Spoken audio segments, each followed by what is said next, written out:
Le Centre culturel arabe, en Belgique, a été fondé en 1988 par Ali Khader, un jeune Irakien qui avait fait pas mal d'études au niveau de l'art, au niveau des sciences du travail, qui était interpellé par le milieu associatif. Il lui semblait qu'il manquait quelque chose de profond. Et ce qui manquait, c'était évidemment la connaissance, tout simplement, de cette culture arabe dont on parlait un peu comme on évoque les fantômes, ou bien de laquelle on récupérait quelques petites miettes populaires comme ça, mais pas toujours bienvenues. Et il est parti de ce raisonnement vraiment très intéressant, c'est que la culture arabe et la culture européenne ont un tronc commun. Ce sont deux cultures qui ont un passé, qui sortent du même creuset. Évidemment, dans un monde qui voulait se singulariser de ce qu'il avait appris, comme c'est en général le cas lorsqu'on passe d'une civilisation à l'autre, l'Occident voulait absolument se démarquer de ce qui était arabe parce qu'il avait puisé principalement, on peut dire qu'il avait tété la culture à la mamelle arabe. Et donc on ne mettait jamais les choses à leur place, on ne les mettait jamais en valeur.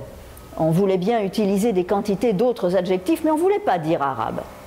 Alors il s'est dit qu'il fallait créer quelque chose. Il a commencé par une librairie. Cet homme-là n'est pas un velléitaire. Il avait une idée dans la tête, il est passé à exécution. Alors, qu'est-ce qu'il fallait faire pour un centre culturel arabe?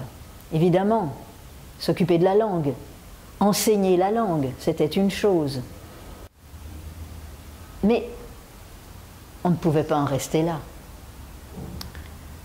Peu à peu, des personnes volontaires, intéressées, sont venues près de lui. Un petit groupe s'est formé, mais tout petit.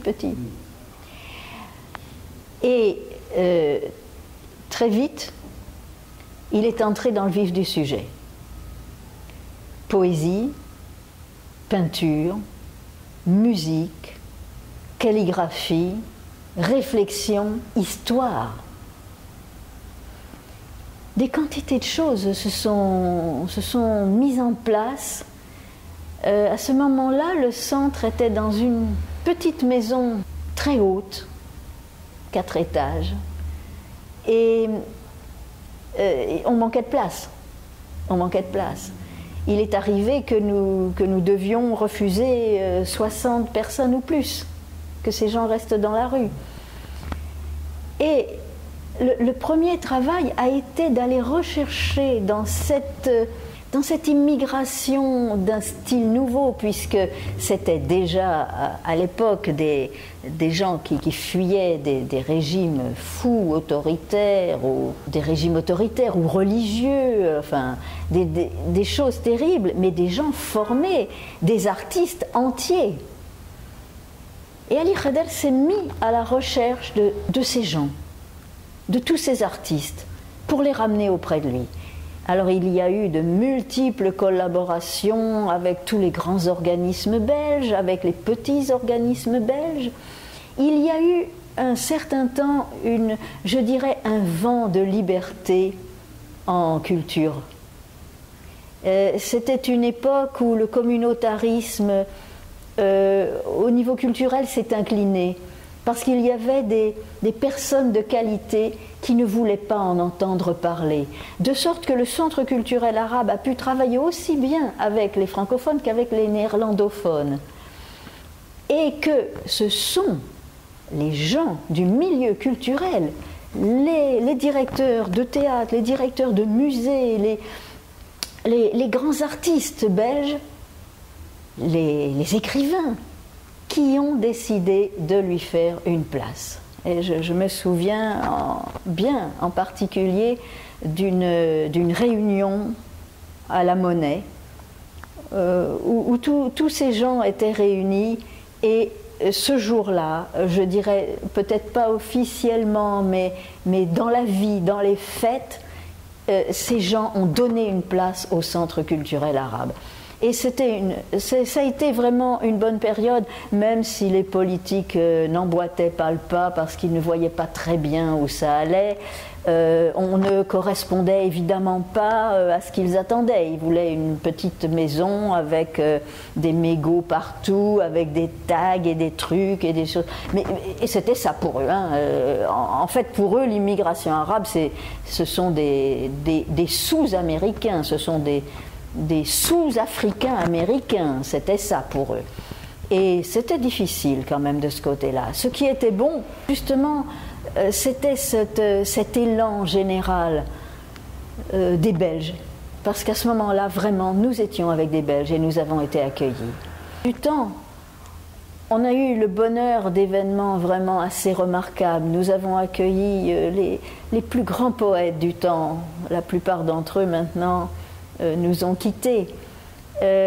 Nous avons créé une galerie d'art, la galerie Tammuz. Et alors une chose aussi qui était remarquable, c'est que Serge Creuse lui-même nous a communiqué la liste des gens à qui il faisait signe pour les expositions. Quand je dis que c'était un temps, vraiment un temps actif, un temps plein. Et alors, que raconter sur ce centre ? Les concerts, les expériences avec des musiques différentes se sont succédées. Les conférences aussi, les rencontres, les forums, tout ce qui pouvait vibrer, tout ce qui était culturel se faisait.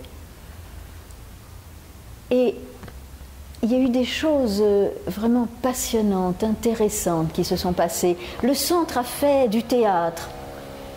Le centre avait accès à la presse à cette époque-là. Et puis, la publicité était tout à fait modeste parce que le centre était à peine aidé. Il y a eu je dirais un enthousiasme un certain temps. On acceptait ou l'on n'acceptait pas, ça dépendait des milieux politiques, mais on acceptait qu'il y ait autre chose. L'une des caractéristiques de ce centre, c'était sa laïcité.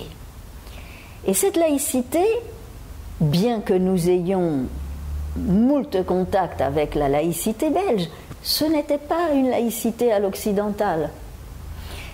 La laïcité arabe qui existait depuis très très très longtemps et qui avait eu le grand défaut, la grande faiblesse de ne pas s'adresser aux tout-venants, qui restait une histoire finalement d'intellectuels, de savants.